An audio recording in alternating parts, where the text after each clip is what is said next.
नमस्कार दोस्तों।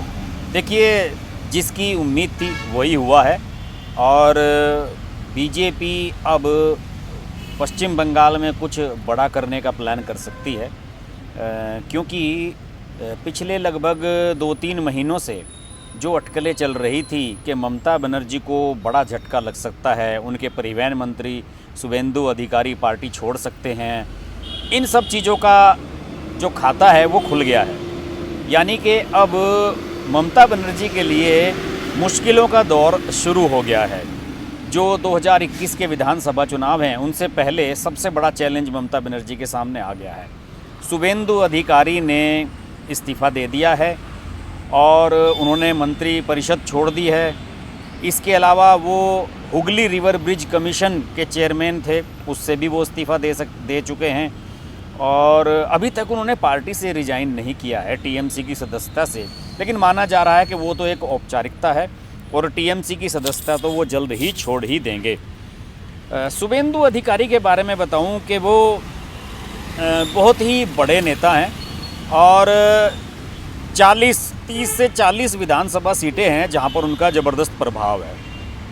और राजनीतिक गलियारों में पिछले कई दिनों से ये अटकलें चल रही थी, जब से ख़ास तौर से ममता बनर्जी ने अपने भतीजे अभिषेक बनर्जी, जो कि सांसद भी हैं टीएमसी के, उन्हें बढ़ावा देना शुरू किया है, तब से शुभेंदु अधिकारी खुद को उपेक्षित महसूस कर रहे थे और लगभग कई महीने से वो किसी कैबिनेट की मीटिंग में भी नहीं जा रहे थे। इसके अलावा उन्होंने अपने जहाँ के वो हैं नंदीग्राम इलाके में ख़ास तौर से उन्होंने एक बड़ी सभा का आयोजन किया था और उस सभा के आयोजन में उन्होंने वहाँ अपनी पार्टी का कोई बैनर नहीं लगवाया था, कहीं ये नहीं लिखवाया था कि मैं मंत्री हूँ टीएमसी का, या ममता बनर्जी का कोई पोस्टर नहीं लगवाया था। और इसी वजह से ममता बनर्जी को भी शायद सेंस था कि शुभेंदु अधिकारी जा सकते हैं। और पूर्वी मिदनापुर ज़िले से वो बिलोंग करते हैं और टीएमसी में उनकी पोजीशन बहुत ही सॉलिड थी। और उन्होंने जब शुभेंदु ने पूर्व मिदनापुर के नंदीग्राम में एक रैली को संबोधित किया और जहां आज से 13 साल पहले पार्टी कार्यकर्ता की हत्या कर दी गई थी, इसी की याद में हुए इस कार्यक्रम में शुभेंदु ने सभा को संबोधित किया और इसी नंदीग्राम की घटना ने ममता बनर्जी को बंगाल की कुर्सी तक पहुंचाया था। उस रैली में शुभेंदु ने कहा था कि पत्रकार और राजनीतिक पर्यवेक्षक मेरे राजनीतिक कार्यक्रम की घोषणा करने के लिए मेरा इंतजार कर रहे हैं। वे मुझे उन बाधाओं के बारे में बात करते हुए सुनना चाहते हैं जो मैं झेल रहा हूं और जो रास्ता मैं लेने जा रहा हूं, मैं इस पवित्र मंच से अपने राजनीतिक कार्यक्रम की घोषणा नहीं करूंगा। दरअसल क्या है कि शुभेंदु अधिकारी बहुत लंबे समय से उनके साथ जुड़े रहे हैं ममता बनर्जी के साथ, और 2019 में तुमलुक सीट से लोकसभा चुनाव जीते थे, इसके बाद 2009 में, और उसके बाद वह 2014 में भी वह चुनाव जीते लोकसभा का।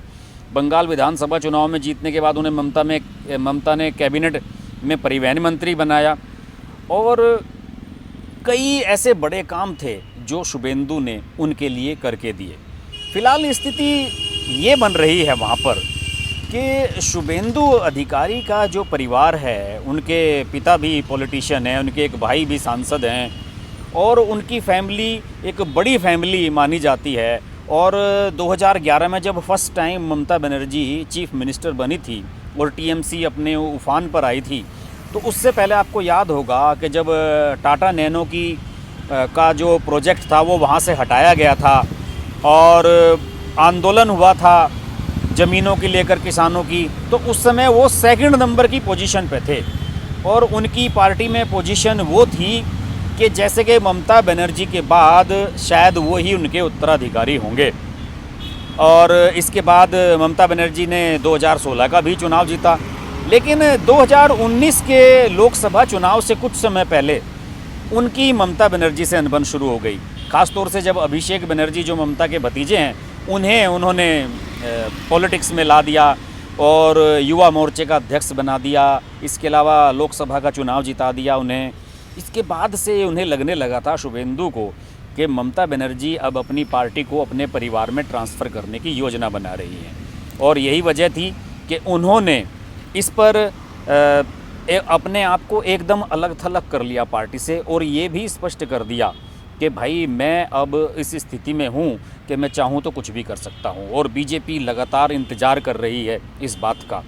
और ये बताया जाता है कि शुभेंदु अधिकारी ने ममता बनर्जी को अपना इस्तीफ़ा फैक्स के ज़रिए भेजा है और राज्यपाल जगदीप धनखड़ को ईमेल भी किया है। और अधिकारी ने अपने जो इस्तीफ़े में लिखा है उसमें लिखा है कि मैं मंत्री के रूप में अपने पद से इस्तीफ़ा दे रहा हूँ, इसे तत्काल प्रभाव से स्वीकार किए जाने के संबंध में कदम उठाए जाने चाहिए। मैं साथ ही पश्चिम बंगाल के राज्यपाल को भी ईमेल कर रहा हूँ और उनसे आवश्यक कदम उठाने का अनुरोध करता हूँ। उन्होंने कहा, राज्य की जनता की सेवा करने का मौका देने के लिए मैं आपका शुक्रिया अदा करता हूँ। इसे मैंने पूरी प्रतिबद्धता, लगन और ईमानदारी के साथ किया। अधिकारी ने इसके साथ ही हल्दिया विकास प्राधिकरण के अध्यक्ष पद से भी इस्तीफ़ा दे दिया। और बुधवार को उन्होंने, मैं जैसे कि पहले बता चुका हूँ कि हुगली रिवर ब्रिज कमिश्नर के अध्यक्ष पद से भी इस्तीफ़ा दिया था। और आज दोपहर 1:05 पर राज्यपाल जगदीप धनखड़ ने उनका इस्तीफ़ा मिलने को लेकर एक ट्वीट कर दिया। देखिए, जगदीप धनखड़ साहब ज़्यादा एक्टिव हैं। ममता बनर्जी से पहले उनकी प्रतिक्रिया आ गई। उन्हें लगता है कि शायद पहले ही पता लग गया था कि शुभेंदु का ईमेल आने वाला है और उन्होंने तड़ाक से ट्वीट कर दिया। इसके अलावा भाजपा का ये जो इस पर रिएक्शन आया है, भाजपा ने कहा है कि यह इस्तीफ़ा तृणमूल नेताओं का पार्टी नेतृत्व के प्रति गुस्सा दिखाता है।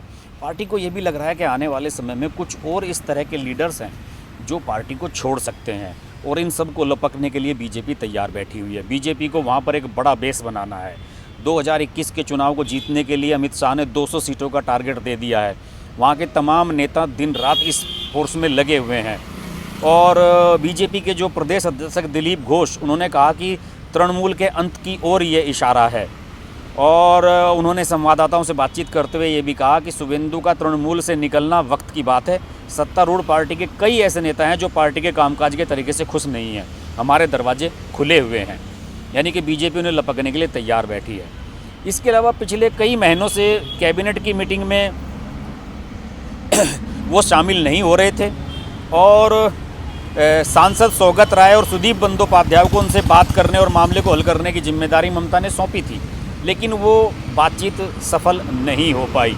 लगातार वो अपने आप को इस्टेब्लिश करने की कोशिश कर रहे थे और ये दिखाने की कोशिश कर रहे थे कि भाई मैं ममता से अलग हो चुका हूँ। हालांकि इसकी स्क्रिप्ट कैसे लिखी गई ये अभी समझ से बाहर है, लेकिन मेरा आकलन ये था कि ये विकेट तो गिरना था ममता बनर्जी का, लेकिन मेरा मानना ये था कि ये विकेट चुनाव से 1-2 महीने पहले ही गिरेगा। क्योंकि इतने समय पहले अगर शुभेंदु अधिकारी इस्तीफ़ा देकर बीजेपी में आते हैं तो बीजेपी के अंदर ही उनके बहुत से विरोधी बैठे हुए हैं जो इसे एक्सेप्ट नहीं करेंगे। और मुझे लगता है कि उन्हें ऊपर से इशारा किया गया है। अभी कुछ दिन पहले अमित शाह 2 दिन की यात्रा करके आए हैं पश्चिम बंगाल की। निश्चित रूप से कुछ मैसेज उन्हें दिया गया है कि आपको कब इस्तीफ़ा देना है और कब आपको पार्टी ज्वाइन कराएंगे हम। ये सब कुछ चीज़ें मुझे लग रहा है कि अंदर खाने चल रही हैं। और अब लोग तो ये भी कह रहे हैं कि शुभेंदु अधिकारी को डिप्टी सीएम बनाया जाएगा अगर वहाँ पे सरकार बनती है बीजेपी की। तो बहुत कुछ नाटकीय होने जा रहा है। बहरहाल, मैंने सबसे पहले जब वीडियो बनाई थी कुछ महीने भर से पहले की बात होगी, जब मैंने आपको बताया था कि शुभेंदु अधिकारी इस्तीफ़ा देकर बीजेपी में जा सकते हैं, उसका 50% तो सही हो गया है। इस्तीफ़ा तो उन्होंने दे दिया है, वो बीजेपी कब ज्वाइन करेंगे ये एक फॉर्मेलिटी मुझे नज़र आ रहा है।